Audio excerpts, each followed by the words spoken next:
इथून पुढे विषयाला सुरुवात करू की cancer Ayurveda Triskandha in clinical practice. मी तुम्हाला तत्त्वज्ञान सांगत बसणार नाही, कारण ते सगळं गुगल करता येतं, ते पण मी पुढं लिहिलं आहे. तर आयुर्वेदीय त्रिस्कंध परीक्षा इन क्लिनिकल प्रॅक्टिस या पद्धतीने बोलूया. म्हणजे हेतू, लक्षण आणि औषध. डायग्नोसिस आणि असेसमेंट ही जी असते ही मॉडर्ननुसारच असते आणि असतात.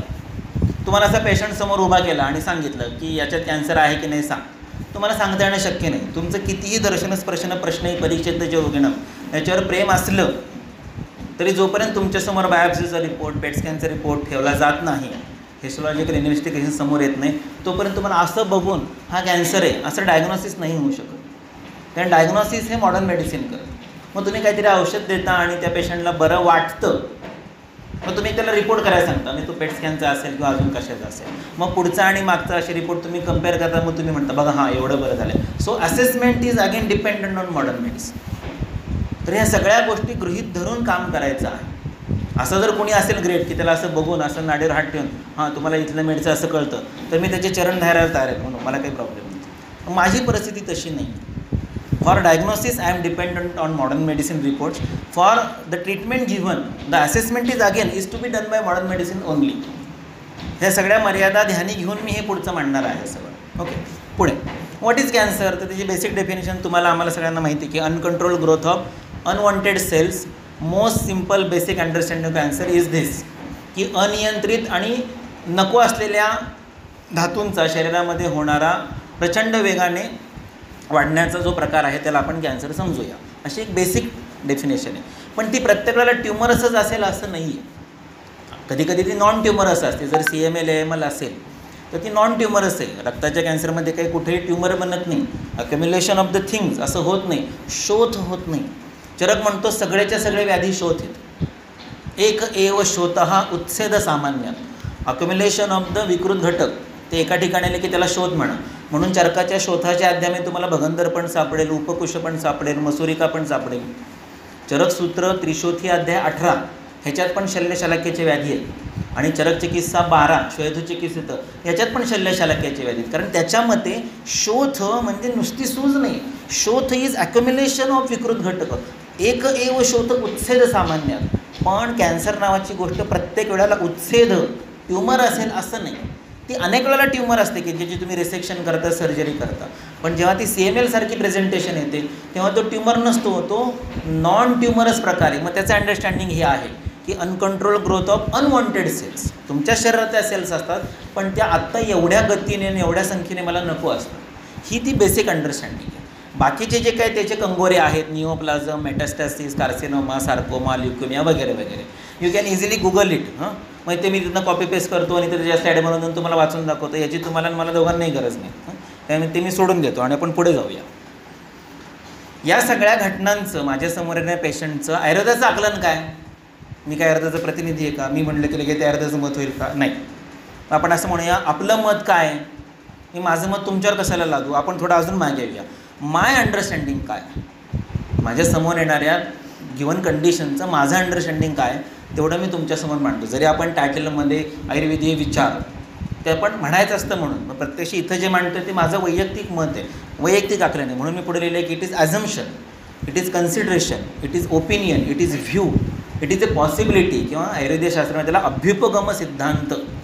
थोडक्या काळाकरता आपण स्वीकारलेला एक मताचा भाग या पद्धतीने बघूया. ओके, आमचा उद्देश काय असतो ट्रीटमेंट देण्याचा पेशंट आल्यानंतर. तर हे दोन त्यातले प्रयत्न असतात.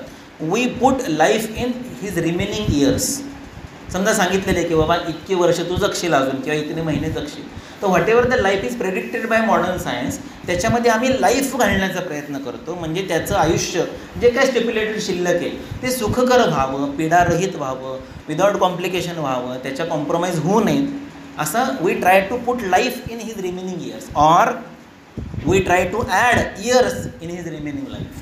कदाचित आम्ही लॉंगिव्हिटी सांगितलेलं आहे की 1 महिना जगेल, तर तो कदाचित पुढे 6 वर्ष, 8 वर्ष, 12 वर्ष जगलेला आहे. माझी पहिली केस की ज्याला आपल्याला प्रॅक्टिस म्हणजे काही माहीत नाही. 1998ला मी वाघोली कॉलेजला जॉईन झाले ॲज अ लेक्चरर आणि पहिल्या 5-6 व्याख्यानांमध्ये पोरांवर प्रभाव पडतोच. बोलायला काय लागतं तेव्हा, बडबडीची सवय आहेच पहिल्यापासून. आता यांनीच सांगितलं आमचे ज्यांनी परिचय करून दिला त्यांनी की ते माझ्या PG क्लासला होते. हे बघा, क्लासमध्ये बोलणे ही वेगळी गोष्ट आहे. मग ते शिकवत असताना त्या मुलांवरती प्रभाव पडला. त्यातल्या कुठल्या तरी एका मुलीने त्याच्या आईचं आणून दाखवलं की म्हणे हा कार्सिनोमा आहे, इथपासून इथपर्यंत 18 गाठी होत्या. निनादाला नेऊन दाखवलं. ते म्हणली उद्याच्या उद्या ऑपरेशन करायला लागेल. ते आई म्हणली की मला काही शक्य नाही आहे, आर्थिक परिस्थिती नव्हती, अजून काही गोष्टी होत्या. मग त्यांना तशी ट्रीटमेंट दिली अज्ञानात, धाडसाने.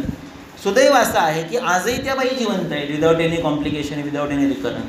पण हे जर रिपिटेटिव्हली आणि प्रत्येक वेळेला झालं असतं तर त्यावेळेचं जे काही केलेलं होतं ते खरं सत्य शास्त्रीय. पण ते तसं एकदाच झालं, पुन्हा नाही झालं. आता 3 महिन्यापूर्वी प्रोस्टेटचा कॅन्सर पटकन गेला.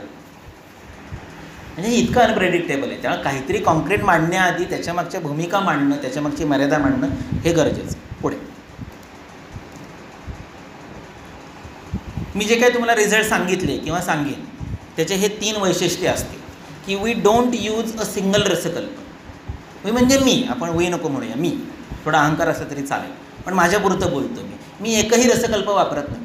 माझ्या BMS मला रसशास्त्र नावाचा विषय होता, तो मी पास झालो आहे म्हणून युनिव्हर्सिटीने मला डिग्री दिलेली आहे. रसशास्त्रामध्ये असलेले 80च्या 80 कल्प मला पाठ आहेत. रसरत्न समुच्चयाचे पहिले 11 अध्याय मला तोंडपाठ आहेत. पण माझं वैयक्तिक आकलन असं आहे की रसशास्त्र हा आयुर्वेद नव्हे.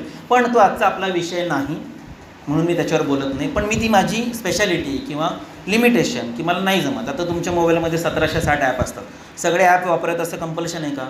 नाही. तसं माझ्या सिलेबसमध्ये 18 विषय होते, त्यातला एक विषय मी वापरत नाही. ओके, मी कोणाला फार भावना दुखायला नको. तर पहिलं वैशिष्ट्य असं की मी एकही रसकल्प वापरत नाही. कॅन्सरसाठी नव्हे, संपूर्ण प्रॅक्टिसमध्ये. वी नो आणि we use only 7 bhavana tablets. म्हणजे फक्त सप्तधा भावित गोळ्या वापरतो, मी पुड्या बांधत नाही. म्हणजे माझे जे बहुकल्पम बहुगुणम संपन्नम योग्यम औषधम, त्यात माझ्याकडे बहुकल्प हा प्रकार नाही. म्हणजे मी काढे, चूर्ण, घृत, तेल, लेह. मी पुण्यात प्रॅक्टिस करतो, तिथं लोक ITत येतात. ITत म्हणजे ITत आणि ITमधली येतात. त्यामुळे ते पिणे, उकळणे, गाळणे, चाटणे असले प्रकार करत नाही. मी माझे पेशंट करत नाही. मी त्यांना तसं आळशी बनवलं किंवा त्यांच्या सोयीने पॅलेटेबिलिटीने औषध देतो. म्हणून सगळ्याच्या सगळ्या 7 भावना दिलेल्या टॅब्लेट्स असतात. या पद्धतीची प्रॅक्टिस असते. त्या आईनेला पुढे आता हे सुचले, परवाळ टाकले, काजू पण टाकतो, त्रिफळ पण टाकतो, असं माझ्याकडनं होत नाही. कारण टॅब्लेटमध्ये घुसवता येत नाही ना काही. तर निश्चित औषध असतं, त्याचा निश्चित कालावधी असतो, त्याचा निश्चित डोस असतो. 14 पुड्या बांधण्यात माझा हात रोबोट नाही आहे की सगळ्या याच्यामध्ये सेम औषध पडेल असं. वंगभस्म एकदा टाकून बघा, मला 14 पुड्यामध्ये जर सेम वंगभस्म कोणी टाकून दाखवलं, मी त्याला 1 लाख रुपये बक्षीस देईल. पडेल का? शक्यच नाही, कारण त्याची कन्सिस्टन्सीच तशी असते. कंपीला टाकून दाखवा तुम्ही मला, फॅन चालू ठेवा, बरोबर ना. म्हणून मी पुड्या बांधत नाही. तर ही माझी काही मर्यादा आहे ज्ञानाच्या, प्रॅक्टिसच्या आणि काही कन्सिडरेशनच्या. त्याच्या स्वीकारासह मी हे पुढचं तुमच्यासमोर मांडतो. त्रिस्कंध म्हणजे काय? तर पहिल्यांदा हेतूमध्ये 2 गोष्टी, निदान आणि संप्राप्ती. निदान म्हणजे काय? तर उत्पादक हेतू कुठलाही नाही. तुम्ही कितीही गुगल करा, कितीही वाचा, cancer.org नावाची साईट तुम्ही छान मारा, हेतू काय? नाही. एकीकडे म्हणतात जेनेटिक काहीतरी प्रॉब्लेम असू शकतो, दुसरीकडे म्हणतात it may be influence bye environmental factors. म्हणजे आपण जसं आपल्या BMSच्या ह्याच्यात लिहायचो ना पेपरमध्ये, मिथ्या आहार विहाराने दोष दूषित होतात, तुम्ही दूषांकडे जातात आणि रोग होतो. त्यातला प्रकार नेमका काय माहिती नाही. तसा तो प्रकार आहे की समवायी कारण माहीत नाही. तंबाखूने कॅन्सर होतो हा प्राधानिक हेतू नाही आहे. सगळ्या तंबाखू खाणाऱ्यांना कॅन्सर होतो का? नाही. ज्या सगळ्यांना कॅन्सर झाला आहे त्यांनी तंबाखू खाल्ली का? नाही. म्हणजे त्याचं निदानत्व जे आहे ते सिद्ध नाही. मग त्याला काय म्हणतात? त्याला व्यभिचारी हेतू आपल्याकडे म्हणतात, किंवा त्यांच्याकडे ते लोक त्याला रिस्क फॅक्टर असं म्हणतात. रिस्क फॅक्टर खूप येतो, त्याला काय तुम्ही असं कशालाही लेबल कराल की तंबाखू खाल्याने कॅन्सर होतो, मग UVमध्ये गेल्यानंतर कॅन्सर होतो, मग पेस्टिसाईड खाल्ल्यानंतर कॅन्सर होतो, पोल्युशनने कॅन्सर होतो. पण त्याला व्याप्ती नाही ना. मी पुढे एक उदाहरण देणार आहे की कॅन्सर घातलेल्या सगळ्या लोकांनी कपडे घातलेले असतात, मग कपडे घालण्याला कॅन्सरचा हेतू होईल का? नाही. म्हणून मग हेतू शोधणं हे याच्या बाबतीत फार अवघड आहे. मग सापडलेला जगन्मान्य हेतू काय आहे? तर स्थानिक क्षोभ, याला इरिटेशन म्हणतात, की सातत्याने तुम्ही येतं ते सुतार लोक खिळा धरून ठेवतात किंवा सातत्याने तंबाखू ड्रायव्हर लोक धरून ठेवतात.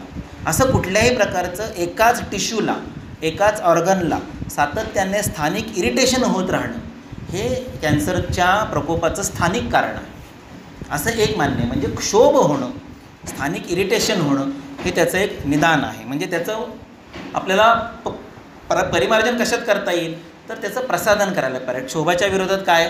प्रसाधन. म्हणजे चिकित्सेची पहिली लाईन ऑफ ट्रीटमेंट काय असायला पाहिजे? प्रसाधन. पुढे